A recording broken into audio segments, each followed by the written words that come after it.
Hi, so welcome back to the Apprentice One-to-One podcast. This is another episode in the series delving into the electrical apprenticeship system and what's involved in training and qualifying as an electrician in 2021 now.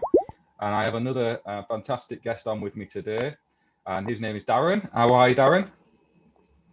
Fine, thank you, Mark. All good? Yeah, how are you? Yeah, I'm great. It's nice to chat with you, and thanks so much for coming on again.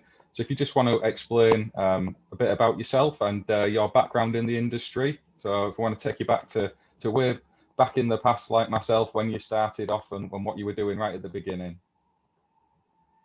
Yeah, so my current role is a consultant to NET, which is kind of looking after the sort of AM2 provision and AM2S provision across the UK, sharing a number of centres across England, Wales, Northern Ireland, and we also provide the NET to Scotland as well, under a different banner. But yeah, so what I do, I quality assure the sort of assessments and look after all new centre applications as well. So anything that comes in from application on the website, I pick up, and then I'll see it all the way through from application to actually opening of that particular assessment centre if successful. So that's primarily my main role with NET. It all started back in 1990 now, I guess, 1990, where I was luckily enough at that time to have gained an electrical apprenticeship with West Glamorgan Local Authority, which was a really good grounding into the industry on a range of wiring systems, electrical systems, and so forth, public buildings, commercial, industrial. There was a massive range which I worked on, which was great. Successful. I think at the time there was probably a few hundred applying for that one post as electrician, so I was really lucky at that time. But one of I've been in the industry from the age of 12. So when I was 12 years old, I decided to just phone up any local contractors to see if there's any weekend work or school, as we did in the day, sort of any weekend work kind of thing. And I was lucky enough. Yeah. One of the first guys I rang in the Yellow Pages, Andrew, or A&N Electrical, decided to come and meet my mum and dad, and then he had a good chat and said, yeah, they give him permission to sort of take me on. So when I went for the interview as an apprentice, they were quite alarmed that I'd had references from electrical contractors, and I was wiring houses, and I could wire fuse boards and install lighting circuits. So the guys who interviewed me were just sort of amazed. So, and ultimately that's what got me the job. It wasn't my academic background or my sort of my theoretical sort of skills at that time. The learning started when I actually gained my apprenticeship. Had it been that today, chances are I wouldn't be in an apprenticeship, because you've got to have them 4 C's and above, or D's and C's above. I wouldn't have been in the position I am today had it been now. Yeah, I mean, that's really interesting actually to see how you picked up the trade at quite an early age, and now here you are working in NETs, doing a quite important role.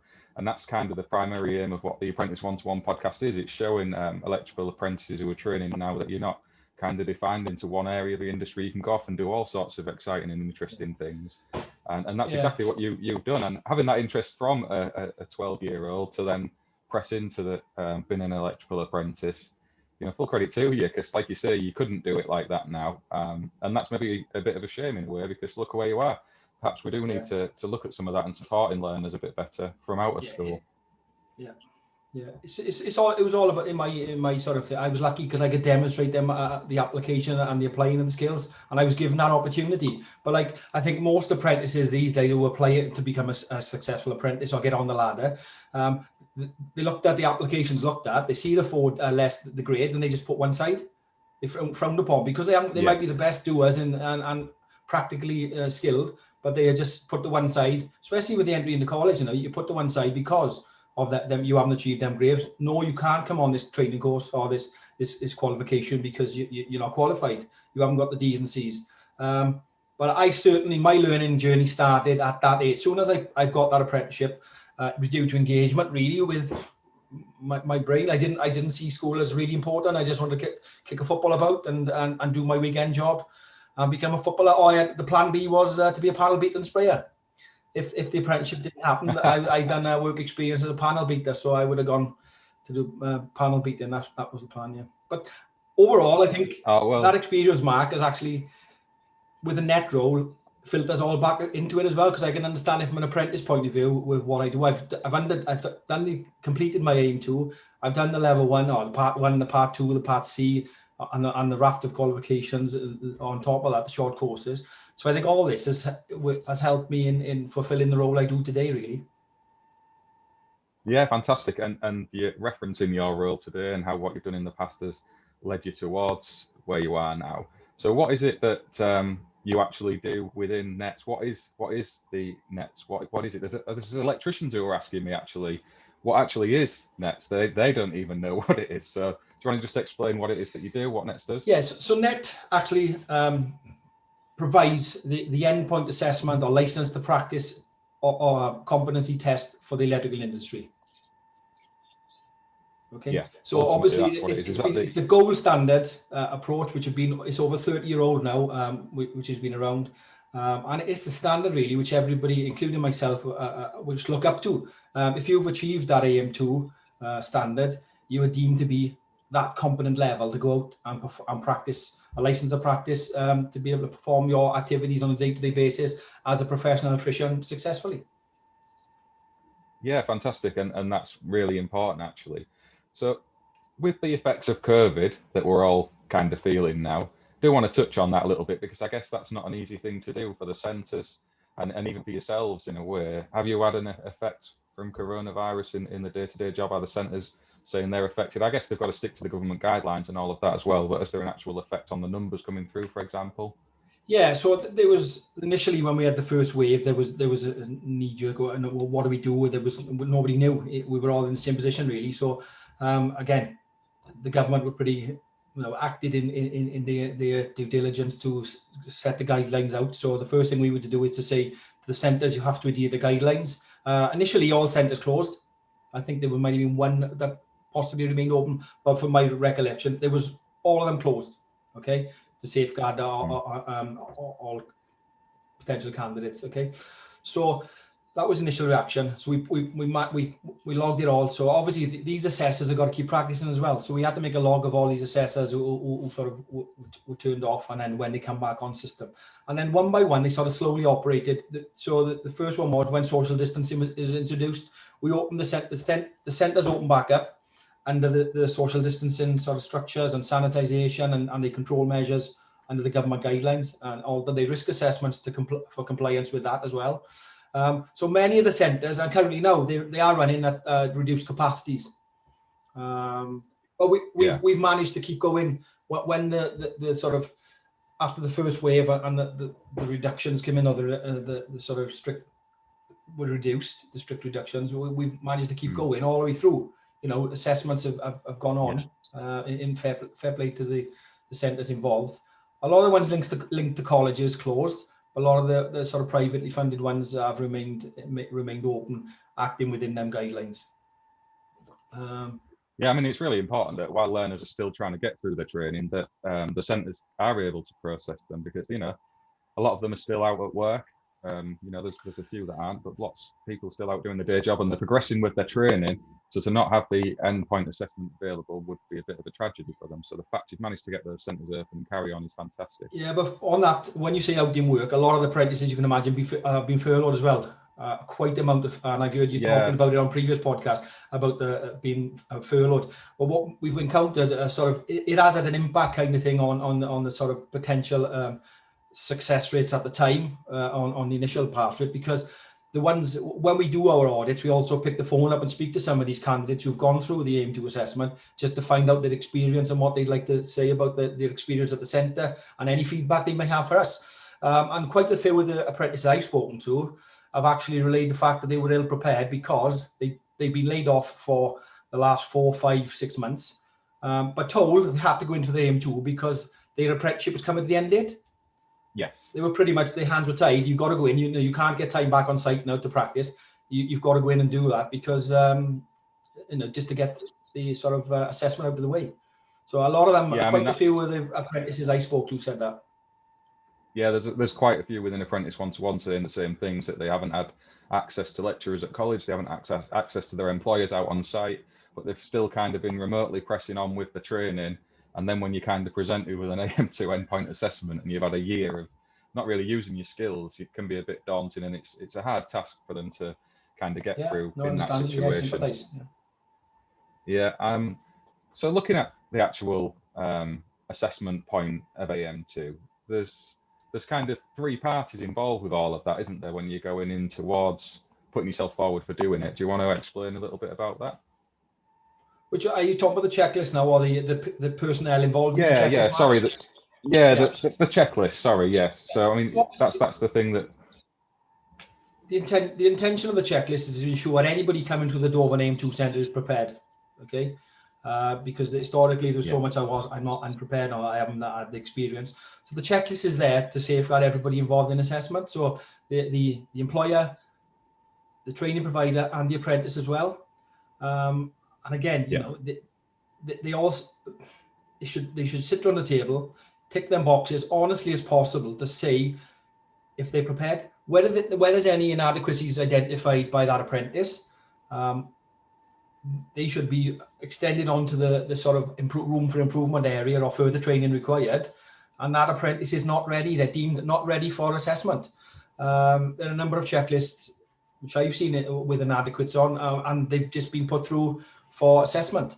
And then when I picked the phone up and looked at the checklist and spoken to the apprentice, and I've said, you know, well, I've got you as a adequate in inspection and testing, for instance, or fault finding, and they failed to complete either task.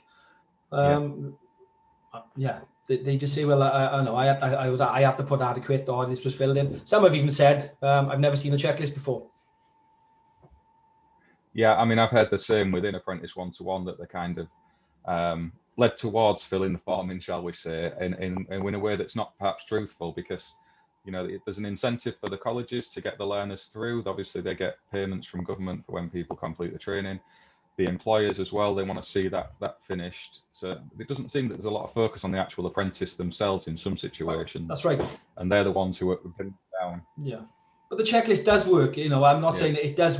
It works effectively in most cases. It's just the ones that sort of I picked up on, the ones who phoned me up and complained about the AM2 maybe, or appealed, and I delved into an investigation as to why they failed and trying to help them out. I have uncovered some alarming findings within that kind of checklist where they supposedly party to. So the checklist is there, and the checklist works effectively, and it does work on most occasions. It's just where it's not honestly filled out. It shines through. It shines through on the end grade then, yeah. Yeah, so the system itself works. So the checklist is a good thing. It's doing what it needs to do. But when people abuse it, it kind of can let the apprentices down, which is fair enough. You'd sort of expect that, wouldn't you? And it's good that you're managing to pick that out and help these people who have been slightly misled maybe by an employer or a college. So that's good. Looking a bit further on into the assessment and content, what would an electrician's role be within all of that? So when they're putting somebody forward to go into an assessment with AM2, what's their actual input into all of that with the apprentice? You're saying about sitting down and talking through the checklist and stuff. But one of the things within Apprentice 1-to-1 that I'm hearing is that employers aren't giving the apprentices chance to practice some of these things. So they're not given chance to do inspection and testing. It's all right ticking the boxes and saying that they have. Do you think employers need to be a bit more open-minded, perhaps, to what they let apprentices do out on site? Yeah, 100%. This is an area of concern really regarding when we look at the sort of potential pass rates and areas of strengths and weaknesses within the assessment. There's no great sort of surprise to find that that's probably one of the lowest success rate is the fault finding. Fault finding and the inspection and testing. I'll speak about them as one, but again, when the ones I've spoken to on audit or after the assessment said they haven't had access, or they've left it to the last 3 months, or they've left it to the last bit, and they don't get the time on the test meters. The last time they've done testing was at college or with the training providers, and they haven't seen a tester since, and they haven't had involvement. And I think one of the alarming things to me, Mark, is when I've interviewed some apprentices, and they've actually turned around and said, well, it was my intention to go into the AM2, pass the install, and then come back and do my test inspecting. and I've been in centres when I've spoken to apprentices, and I've been honest. They've been honest in their approach and said, well, I just wanted to get the build out of the way, and then I'll concentrate my testing after, which, you know, yeah, it amazes me really when I hear that being said. So yes, to answer the question, the electrician or the mentor or the lead electrician or the company employer has a massive part to play in allowing, and the supervision, of course. But yeah, they have a massive part of that apprentice journey to play. Yeah, I mean, and that's one of the things with Apprentice One-to-One where people are saying, obviously with furlough and when you can't get into work, you can't get into work, can you? But more generally speaking, they were saying that, you know, they've not been given that opportunity, if you like. They're kind of left in one particular task or role, and then they're having to kind of pick bits of work out to show to their on-site assessor that they've done this particular work task, but it's not something that they've been shown or repeatedly shown in a way to do. And when we look at the electrical industry, there's that many different areas of it, and the endpoint assessment is kind of trying to prove that people are competent in those different areas. So when you've got domestic, commercial, industrial, and that's where the AM2 is really important, because it picks out the skills and abilities for people to go and do those roles. Because when you are in your final career, you might spend maybe 10 years being a domestic electrician or working in a commercial environment, but there's going to be points through your time where you're going to do all sorts of different things. So the AM2 is vital in evidencing that, I think, anyway. Yeah, well, that is, if you think about it, and I'm certainly proud of achieving my AM2, and everybody who does it knows that they've deserved it when they've actually passed and earned that badge of honour. And like you said, it's an all-round electrician. You can't just cater for, as we stand today. You're not just a domestic, you're an all-rounded electrician who's party to all of that. And yeah, I think I've watched some. I think it was Adrian's sort of previous some of the material he's released. It states there the importance of the employer engaging with that apprentice to give them the sort of training as well, and access to what they need to pass the AM2, which was quite good. Yeah. Yeah, no, it is. And an AM2 is a fantastic thing when we're looking to increase skills and ability within the trade. You know, sometimes people say it can be a barrier for older people in the industry, for example, who perhaps haven't done an apprentice route to then come along and get their JRB gold cards, for example. But there is still a route for them to do a version of the AM2, isn't there, available? Yeah. Well, are you speaking about the new the AM2E assessment? Yeah, so if we could just talk about that. There's a few different versions of the AM2, actually, isn't there? If you can maybe explain the differences in there. So the original AM2, which was launched, didn't have the sort of well, when I say the original, it goes back because we've gone through MI. They took out the MI, they took out the conduit, and then they were reintroduced then in the last revamp of the AM2. So we have sort of the AM2S. We have the containment in there as well, but then a different standard. The original, I'm talking qualification numbers now, sort of the 2357 EAL 1605 version. They didn't require the apprentices to sort of complete that containment version, so that was all pre-installed for them. So with the AM2S, the new standard, the apprenticeship standard, which isn't applicable to Wales, it's just England, neither on Northern Ireland. The AM2S standard obviously contains the plus PVC conduit and the steel conduit as well in there. Okay. So and then we've got now the AM2E. Some of the older things. Sorry, we've got the AM2E as well now, Mark, which is the experienced worker, which is it's the same sort of as the AM2S. It's the same practical requirement. Yeah. So it's exactly the same, but it's just for an experienced worker. Yeah. But they've got to be on. They've got to be on a qualification. They can't just with the AM2 or the old experienced worker. They could just they could apply for an AM2 assessment prior to any qualifications, anything. You could just rock off the street and just apply to do an AM2. Okay. So now you have to actually. But with the checks we've got in place. Yeah, no. So what we got now, we've got within the new AM2E, they've got to be registered on a qualification or working towards the AM2E for that qualification, the experienced worker. Okay, and is that kind of? And you can always look at the test. The test website clearly shows the routes then for the experienced workers. Yes, yeah. I mean, I've seen on there recently. Actually, they've got some great stuff on there. So that is a good shout to go and check that out. And I'll link that in the description to this video as well. So I'll pop links into NET and TESS and the JIB as well, so people can go off and see all the different advice that there is relating to that. Yeah. So we're saying that AM2 now has been in existence for 30 years. It's something that industry is quite familiar with. It's been in operation for a long, long time now. Do you feel that coronavirus has affected the pass rate of people coming through? Do you have that data within NET to say that there has been a difference? And if there is, what would you attribute that to? Is it for all the reasons we've just discussed, or do you think there's another reason buried in there somewhere?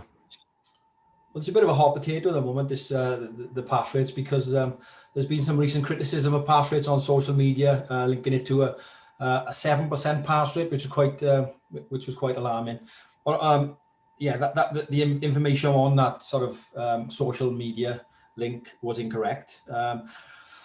The pass rate will alter on a day-to-day basis, on a hourly basis, really, as and when, because you can imagine the number of assessments going through on a day-to-day basis. That assessment pass rate will fluctuate. Okay, so at the moment, it can be anything from 32%, 42%. So we run in about 40% average pass rate as of probably this morning or the last check today. See, so that'll vary on a day-to-day basis. With the only thing which I said earlier would impact it slightly was some of the apprentices failing. They were coming back from furlough and just were unprepared for that assessment, and that did it. But certain centres, some it didn't affect, but then that feeds into the national pass rate, which brings it down a bit.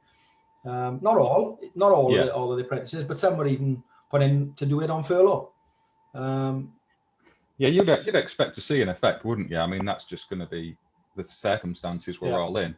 There would have to be some kind of effect. But if you're saying that, generally speaking, that the pass rate is around 40%, that's actually encouraging to me, that it shows people can attain it. It shows it's achievable. But equally, if you're not at that level, then you're not going to be getting through and passing. I mean, that's another accusation that people have towards the test centres, that they failed because the assessor doesn't like them, for example. But I mean, you've spoken to me off air about this already, and we know that that's not actually possible. So do you just want to explain the process of how these things are assessed? Yeah, of course, yeah. With the sort of rigorous systems in place, we sort of come under regulation, and we have to be given a fair assessment. And one part of my role as an IQA is to quality assure these assessments, along with 4 other colleagues in NET, or 5 now. We've grown as a team. All of these, every single one of these assessments is accountable. So if the just to give you an insight of what goes on, the assessor is marking the assessment on an iPad. So if that any assessor clicks no, they have to take photographic evidence of that no. So they've got to justify the no. It's not just a case of putting no for this. And a lot of the factors, a lot of the installer are taking pictures of where we've got a no criteria. All the test paperwork, the risk assessments are all sort of photographed as well in that aspect. So what happens then? They upload then the assessment onto the NET portal, and then all of them assessments are actually second graded, second marked, for instance, moderated. So I will be allocated X amount of centres, moderation, a colleague of mine will moderate. So nothing really goes through the network until it's been second assessed, second marked by us as well. That's across the board, so when we hear things like, oh, that assessor didn't like me, or that you go to that centre and you fail, it's really, it's difficult to contain one's sort of feelings when I know what goes on behind the scenes. I'm being party to the AM2 myself as an apprentice. I'm one of the ones, the advocates to keep the standard, and the other guys who were involved in NET as well have all gone through that rigor and process. So we're all in it for the right reasons, and because we believe in it, we're passionate about what we do, and we're not in it to see anybody fail or pass. We want to give everybody a fair as possible assessment, and for the integrity of the AM2 and for NET. And for the industry, also. Of course, and that's just good to get that knowledge out there to people, because you get these tales in the industry that can build up, and like you say, this particular centre is just looking to fail you and then charge you again for taking the assessment again. And you're saying that that's not actually possible. It's all done correctly. It's been moderated, so everyone's getting a fair assessment wherever they take it. And I'm sure all your centres are vetted, and they're upholding the highest standards possible to ensure that these people coming through on AM2 are given a fair crack at passing their assessment. But equally, if they're not at that level yet, then they're not going to be passing. That's what everyone in the industry would want to see and expect. Yeah, and it is, that's what goes on. Even we've kept centres going through the pandemic. We've even managed to bring on additional centres during the pandemic and new net assessment centres, which has been a difficult task, but we've managed to do that. I think we've managed to bring about 8 centres on since the first wave. Yeah. So it's, oh wow, that's incredible. I mean, yeah. that's really good news, actually, isn't it? That you're managing to grow the network available to people, because that's an issue, is travelling to some of these centres. Well, travelling and also we've got to accommodate the industry as well. We hear the increase in apprenticeships and backlogs, etc. That's we've got to counteract that. So the last thing we want is apprentices turning around and saying, I've got nowhere to go to do my AM2 and I need my qualification. We're doing everything as possible that we can to actually keep net going and for these apprentices to be able to conduct their assessment as well. Yeah, that's absolutely brilliant. And like you say, there will be a backlog of people coming through. And hopefully, as we move along in time over the next few years, we have a bigger number of apprentices coming through into the electrical industry. We'd all like to see that. And if that is the case, then you're going to probably need more centres still. Yeah, I think we've grown. I've been involved in that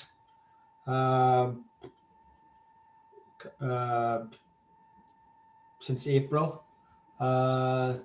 2019. And there was 27 centres. I think we're up to 47 now. So we've got there's nearly 10 centres average in a year coming on board, and there's more centres in application now as we speak. So we're up to 47 with a possible 50 hopefully by the end of the year. Fantastic. And just to pull back onto the marking a little bit of these assessments. So we're saying about when an assessor's marking, they're not really doing it based on an opinion. It's just a yes or no against a series of questions about the work, isn't it? Yeah, I think if you speak to any assessor involved in the assessment, they tell you it's probably the most objective marking system they've ever come across. There's no grey areas. There's no sort of subjectiveness in the marking. Is it my opinion? It's not opinion. It's not a matter of opinions. Is it right? Yes or no? It's an excellent system, and I'll say so myself. I haven't seen other systems on marking. There is no room for error within that system, so it's either right or it's wrong. Very, very strict. And like I said, if we do pick up an audit and we find an assessor marking error, we can just dial into the system, connected to the system. We can amend that marking criteria from a yes to a no. We'll also pick up the phone to that assessor and we'll explain where they've gone wrong. And we'll have a chat about it. Really, it's about improving them as well. So we're all human beings at the end of the day. We all miss things, and so I'm not saying they're faultless, but we have that ability then to just assist in any areas we've identified where we can amend. Again, we go back to that point. We want everybody to have a full fair assessment, really, of the AM2S. Yes, I mean it's fully independent, isn't it? And you can only assess what people are doing on the day. It's not going to be based on your opinion of how someone's dressed or their attitude, for example. It's purely their skills on the day that are under assessment. And, that's fantastic to hear, because you do hear these rumours, and we've just mentioned it before, that this centre fails everyone, or nobody passes in that centre. And it is just industry rumours, and it's important that these are addressed. So people have the confidence that they know where they're taking their test, wherever it is in the country, they're going to get that fair assessment based on anyone else, wherever they are as well. So fantastic. Yeah, and it is, like you said, it's how they perform on that day. It is how they perform. So where someone does fail, I mean, 9 times out of 10, it is because they failed. They haven't met the criteria in whichever area they've gone down on. Yeah, and that's fair enough. One of the questions that comes in actually to Apprentice 1-to-1 is kind of how people can best prepare for AM2. And I know it involves the checklist primarily, and working with your employers and the lecturers as well at college, and your assessor. I mean, do you have any tips for apprentices? Because there will be quite a few watching this, as someone from there, of what they can do, where they can maybe go to develop their learning and knowledge to prepare for it in the present climate, especially. Yeah. Well, obviously their own preparation is key. Okay, so we don't sort of endorse any sort of AM2 preparations throughout the UK. NET does not endorse anything. So anytime we are contacted regarding preparation, we always point them to the NET website. We've invested heavily in the last 2 years, 18 months to 2 years on some really good preparation material without going over the boundaries of what we can give away. There's some really good explanations on there regarding what we do and top tips, for instance. There's some really good stuff on there. Just follow and read the specification when you get into the centres. A number of apprentices who we find who fail at certain areas, they just fail to read the specification. And they rush in, the nerves get the better of them. It's just read the specification on there, But we've got the stuff on the website, the pre-assessment manual now, which again, Adrian done a video on the pre-assessment manual. In fairness, I watched that myself, thinking what's going on, how's it gone? And it couldn't be no clearer. Follow the assessment manual, follow the pre-assessment manual. It tells you everything in there. There's no hidden agenda within there. Again, the checklist, the videos, and it's the buy-in of the training provider as well to help you along the journey. These guys are going through an MVQ potentially before they come to the centre. They've also on the AM2S they would achieve the initial verification. They've also achieved the 18th edition regs. So some of these apprentices, you wouldn't think they got inspection testing under their belt, or they've achieved an MVQ in inspection testing. That's the concern for many of us. That's good. Talking about that from a learner's point of view, and you are right that it is kind of on them. They need to be going off to the NET website and seeing exactly what's involved. Some of the advice on there is going to be invaluable.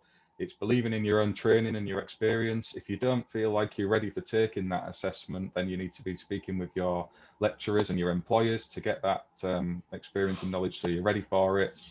And it is that whole three-person process to make sure you are ready to complete the checklist properly.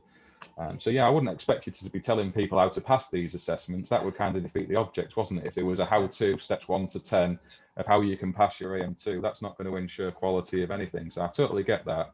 That's fine. And the other important bit at the end on that subject is the fact that NET is the official place to go for your documents. There's lots of information out there on the internet, on the web. You can find lots of different people who've done things, but the currency of the documentation can only be guaranteed when they download it from the NET website, because we as a team standardize on a monthly basis. So if we see something, a glitch in one of the documentations or within the specification, the standards of the guidance or whatever, we'll tweak that on a monthly basis. So it's important for the apprentices in preparation to do that. Always to signpost them to the NET website, because that's where the sort of documentation will be and it's current. I wouldn't want anybody to go into assessment and something's changed within the candidate manual and they haven't been informed of that until on the day of the sent. So always signpost yourself to the NET website to download that material and the pre-assessment stuff and the videos. Yeah, fantastic. And I'll pop a link to that into the description as well, and people can go over and have a look at that, and I will do a little article around that as well.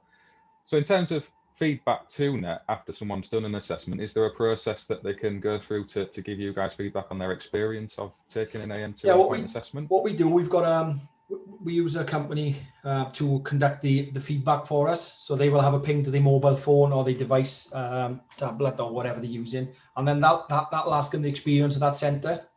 Is specific to that centre and how the experience has gone, the feedback on tools, equipment, anything really relevant to that assessment. So they'll have an opportunity then to feedback in.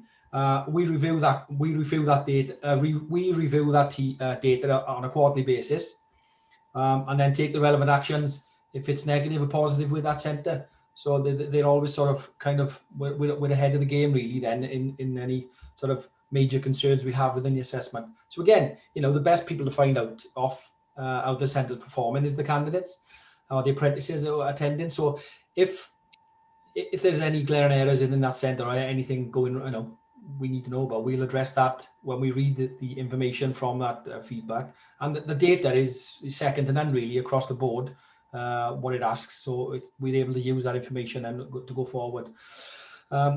Regarding other feedback, specific feedback on the grades and the results, we are currently working on improving our systems on the feedback as well, what the candidates can and what they can't be told, because obviously we've got to contain this gold standard assessment within. If we were to feedback on every single apprenticeship, it'll all be over the internet within no time, I should imagine. The power of social media these days. There'll be a hub there, or there'll be some kind of chat room on success of AM2, and every single feedback will be shared, and there'll be a sort of step-by-step how to complete your AM2 guide. So we're aware of that. Yes, it's out there, you know. So we've got to be careful in actually what details we actually share. It is something we are working on at the moment. It's a lot of feedback we get. It's the apprentices we speak to. They say, I wish could I have a bit more feedback and stuff. So we are working with them. We do give feedback in a sense, but we are working on improvements on our feedback. No, it's good. It sounds like you're quite engaged with industry and the centres and the candidates as well. And that's important, that you're listening to all these viewpoints and trying to evolve and make things better if you can. I mean, that's sometimes something that I've had people say, that it's quite a closed shop, and it doesn't seem the case to me. So I think it's important to get out there that you are trying your absolute best to ensure there's a high quality endpoint assessment for people to go on. There's lots of centres available for them to go and take it in. So full credit to you. You know, I'm a big fan of the AM2. I think it's a fantastic thing. So I was going to say, if you've got any advice in general from other sources that people can maybe go to for AM2, is there stuff that's relevant, or is it all kind of out of date? Or are we just sticking with NET, that's the only official source where you're going to get the right guidance? Yeah, from a net perspective, yeah, you know, there obviously you've identified some which are a good sort of resource, but from our point of view, it's net official documentation. Use the net centre finder as well, because a lot of people just use their local centre because they think that's the only one available to them. Just put your postcode, go to the net finder. Yeah. There's 47 centres now available to apprentices and mature candidates wishing to do assessment. So you're not fixated to your local area. If there's nothing available in that area, you can go outside your area and do it. So you're not, you know, this is one of the messages we need to get out there. You haven't got to go to your local centre. Just go wherever's available. And I know there are centres which are looking for assessments to fulfill their week, and then others are saying, I'm busy, I can't do it. So just go on the centre, find the centre. That's a fantastic tip, and that's on the NET website, isn't it? So people can go in and have a search on there. And if you're finding that the local centres maybe not open, or they're just full with people, you can travel a little bit further and get that assessment taken somewhere else.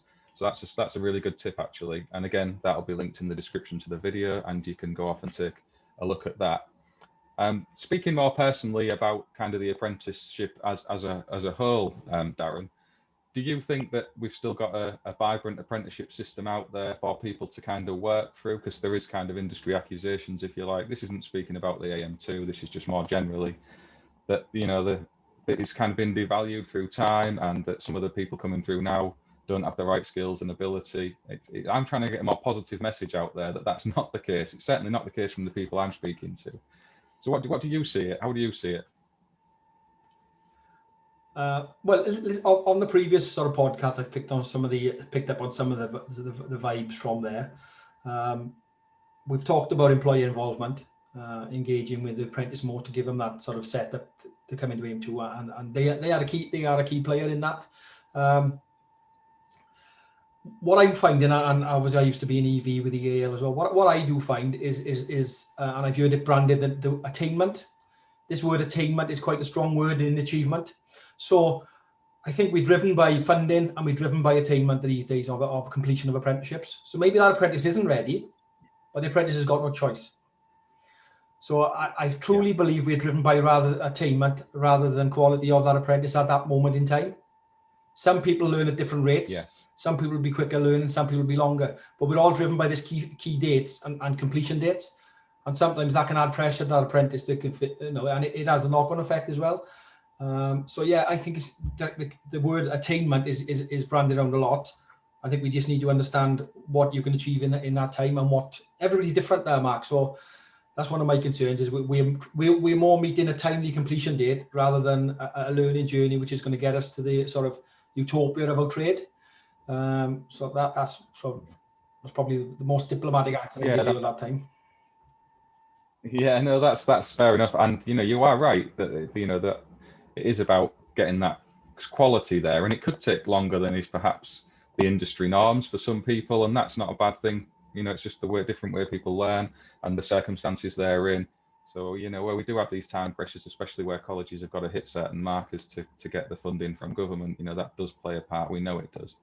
But I think that hopefully, as time moves along and we can maybe tweak some of these things for the better, I certainly think there might be some more investment from government in apprenticeships as we move out of coronavirus. It looks like they're going to focus on that, which is a great thing, I think. That if we're ready as industry to kind of embrace that and work with it, we could do really well as an electrical trade. with all the new areas of work we've got built up to do with electric vehicles and the fact that gas heating is going to be removed from domestic properties, for example, that's just two things. Electricians are going to be in great demand. So I think we need to get our house in order as best we can and try and allocate some of this funding in the best way possible. And having a good endpoint assessment alongside vibrant 3-year apprenticeship is key to all of that. I agree. I think we're on the same sort of schooling, and I agree with all of them sentiments. I agree exactly what you're saying. It's there. It is the badge of honor at the end of the day. The endpoint assessment or the AM2, AM2S, whichever route you decide to go down, is the badge of honor. It's trying to contain it all. You know, how do we go around it? How do we achieve that? So I think it's the gauge. It's the actual measurement of competence for all, really, isn't it? You know, like I said earlier, you know, once you've done that AM2, you feel as if you've achieved something at the end of it. It's quite rewarding. Yeah, no, 100% it is. It was a really proud moment for lots of people, and it should be. It should be. Speaking more generally, this is a couple of the questions that the apprentices asked. When I started this podcast, I asked them for a few questions, and one of the key ones is, what kind of tools would you recommend people to get? And it's not a brand; it's kind of a setup of basic hand tools. So when you first started out as a 12-year-old, 16-year-old, whatever it was, and you were going off working on a weekend, what was you thinking of, or what would you be thinking of today to get in that little kit to give yourself a chance of attracting an employer, to give you a bit of experience? You know, what kind of stuff would you be suggesting? Mark, I'm not one for gadgets. I know we spoke off air about it. I think my best investment ever I made, best move I made, was ditching my 110 volt transformer on my drill and purchasing my 28 volt, 24 volt DeWalt SDS drill, and it was still me. That was probably 10-15 years ago, and that's probably the best tool I've ever bought, actually. But there's lots of mod cons now. The recip saws, especially on the cutting the floorboards and stuff, was always a nightmare. Now I'd always be, I still do today, use the bolts and hammer to sort of get through the tongue and grooves.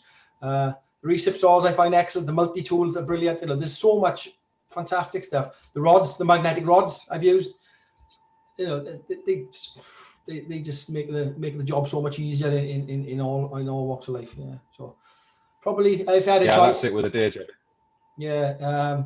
Yeah, I don't know. The best purchase I've made is my drill, obviously, but yeah, probably a multi-tool. The recip saw for cutting the tongues and stuff, really good. That's a really good show, actually, and nobody said that so far. So if you're not familiar with that, the oscillating saws, they're fantastic if you're cutting up floorboards, especially because plumbers tend to leave the pipes right near the top, just to be a pain in the backside and catch the sparks out when you've got your circular saw out or the recip saw and you go through one.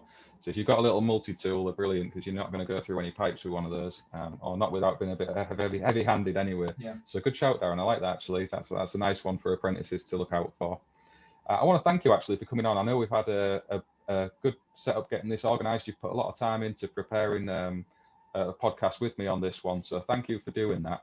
And thanks to NET for agreeing to come on and chat on my podcast, because I know you don't do things like this historically speaking. So it's I'm quite privileged that you've agreed to come on and talk with me. So thank you very much for the effort and time you've put in on a personal level. I really appreciate it. Oh, thank you, Mark. It's been a pleasure, and keep up the good work. You know, what you do, and it's from a personal point of view and from a NET point of view, in promoting the apprenticeships. The time you put in outside of your running your own business, you know, it hasn't gone unnoticed in the industry, I don't think, overall. You know, you see the followers you've gathered along the way on LinkedIn and Twitter and the YouTube channel. I think, you know, you're doing a great job. Really, keep it up. The industry needs people like yourself. No, thanks for saying that. I appreciate it. And as people will see, I'm actually away in a hotel today, so apologies if the Wi-Fi's been a bit sketchy. I'm working out of my normal area for a few days. I'm still trying to keep up with the podcasts, and I wasn't going to miss up the chance to speak with Darren and NET. So thanks again for coming on. I'll pop a link in the description to the NET stuff. I'll put some further details on Darren as well. If you're on LinkedIn, I think you can find Darren on there. I think you've seen you lurking in LinkedIn. Are you on any of the social media platforms, or is it just over on there primarily if anyone wants to reach out to you? Yeah. No, just LinkedIn primarily I use, yeah. Okay, grand stuff. So no, thanks again for taking the time, Darren. I'm going to end the recording here on the podcast. You've been an absolute star, and I hope people find this as useful as I have. You know, thanks very much. Cheers, Mark. Thank you.